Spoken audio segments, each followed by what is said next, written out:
বানাবো ডিম পোচের ঝোল। তার জন্য নিয়ে নেব ডিম, কুচনো পেঁয়াজ, কাঁচা লঙ্কা। কড়াইতে দিয়ে দিয়েছি সর্ষের তেল, যার মধ্যে দিয়ে দেব এক একটা করে ডিম পোচের আকারে ভেজে নেব।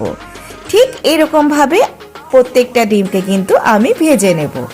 তারপরে কড়াইতে আরেকটু তেল দিয়ে তার মধ্যে কুচনো পেঁয়াজ, কাঁচা লঙ্কা, আদা বাটা, রসুন বাটা এক এক করে দিয়ে দেব। তারপরে স্বাদ মতো লবণ, আন্দাজ মতো হলুদ, আর ঝাল হিসেবে তোমরা ব্যবহার করতে পারো শুকনো লঙ্কার গুঁড়ো। এরপর সমস্ত মশলা ভালো করে কষাতে হবে যতক্ষণ না তেল ছেড়ে দেয়। এরকম তেল ছেড়ে গেলে তোমরা আন্দাজ মতো জল দিয়ে দেবে, যেরকম তোমরা ঝোল খেতে ভালোবাসো। তারপর যখন ঝোলটা ফুটে উঠবে, অল্প অল্প করে ডিমগুলোকে আমি এর মধ্যে দিয়ে কিছুক্ষণ ঢাকা দিয়ে দেব। তারপরে 5 মিনিট পর নামিয়ে দেব ডিম পোচের ঝোল। কেমন লাগলো বন্ধুরা?